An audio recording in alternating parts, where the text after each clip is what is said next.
this morning, being with us to listen to what we have to say about what we consider to be, if not most, the important initiative to talk over, and that's the matter of security of what we believe is our most precious gifts in life, our children and our grandchildren, and the safety of the teachers, the staff, and the administration on our school campuses. It goes without saying our nation is ever changing, and with those changes, new threats appear each and every day. Threats that challenge our emotions, our hearts, our protocols, and our methods in how we react to certain things. And as we become aware of those threats that come into play all across our country, such as in Pearl, Mississippi, West Paducah, Kentucky, Stamps, Arkansas, Jonesboro, Arkansas, Conyers, Georgia, Jacksboro, Tennessee, and of course the most recent event at Newtown, Connecticut. And we pray that our community will never have to be in those numbers. But we all know that we are not alone in this matter, and it very well could happen in any jurisdiction. So when we thought about these things, this week our Sheriff's Office met with the Board of Supervisors and also the school board to discuss an initiative to heighten the safety and security of our school campuses. All have agreed that this initiative is in the right direction and establishing a partnership to create what we believe to be our schools a safe and secure learning environment, so that our educators can instruct our children who will become our future business leaders, our scientists, our medical and professional folks. This initiative will make our schools a safe place for our children to experience what should be their most precious and best times of their lives. So what does the initiative call for? We have developed a 7-step initiative proposal, one which will severely restrict the number of entrances to our school facilities, that will employ locked entry vestibules with buzzers and intercoms, improve security through the placement of walk-through metal detectors at those entrances, improve security through placement of surveillance cameras and centralized monitoring, implement emergency preparedness drills, implement an anonymous tip line for reporting disruptive behavior or that of bullying in our schools or other threats that they may deem as a threat to our school campuses. And in addition, to place a deputy in each of the 20 schools within our county who will patrol the premises, who will monitor the security systems, and there will be an ever presence to deter any type of threat that may come our way. An informational meeting is scheduled for this Monday night, January the 14th, beginning at 7 p.m.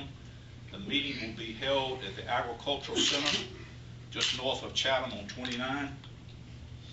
And we are asking today that all of our citizens, anyone who is interested in our school safety, to please attend, because we will be presenting our full presentation at that meeting, and we will be asking for thoughts and ideas from the public.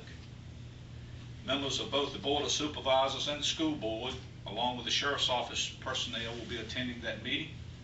It's open to all, and also by noon today, we will make available a survey, and I will provide those links to that survey that the citizens can answer and send back to us, so that our boards can get a better grasp and an idea of what our public thinks of this initiative. So with that being said, we will entertain any questions at this time that we may be able to answer. So the floor is yours. You said you wanted to put a deputy in each of the 20 schools here in the county. Will you be hiring any new deputies, or will you just restructure what you already have? No, that would be part of the process. We would have to hire and train new deputies.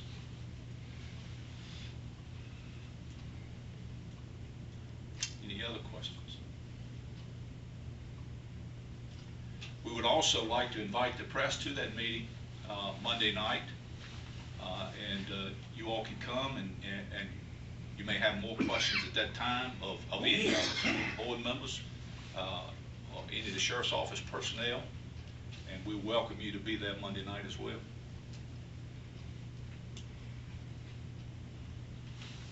Any other thoughts or comments? What are some of the things that these deputies will be trained to do? I mean, I imagine that since they won't be, you know, since they'll be at the schools, their training may be a bit different. Well, if the program proceeds and if the positions are authorized by the county, those deputies, if they are not certified law enforcement officers, will have to go through their basic training. In addition to that, and we have 2 of our school resource officers here today that have been in that program for many years. They have to attend a specialized school to have the designation of school resource officers. And they have specific areas that they train in addition to the basic training that law enforcement receives. But we'll be hiring additional personnel. And those cost factors will be discussed at the meeting Monday night as well. How many resource officers do we have now? We have 5.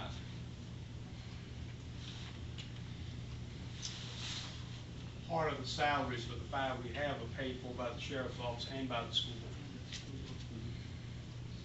And that's been an initiative that's been in place for some time, for several years. And I can't quote the number of years, but it's been a good partnership between the schools and law enforcement.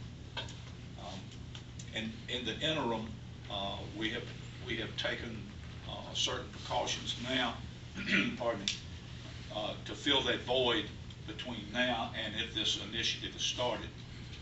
We've issued some new protocols within our office and other law enforcement agencies that will assist us in having a school presence whenever we can possibly be there. Any additional questions? Any comments from any of the board members? I think this is something, and I don't want to speak for everyone, but in the presentations that were made, it's one of those initiatives that's that we recognize as being a needed effort here, as with any other jurisdiction. We have some hard choices to make, but our priority should be on the safety of our children, first and foremost, in my opinion. As I said, I think that we have an obligation to make those campuses one of the most secure places that we can, that those children can go there, and the staff and the teachers, and without prohibition, they can go there and teach and do what they do best, and those children can learn those social skills that will take them through life, and not be worried about these outside influences and threats. So with that being said, if you have any other questions, and we'll be here for a few minutes, I think. So thank you so much for coming this morning and being a part of this, and we look forward to seeing you Monday night.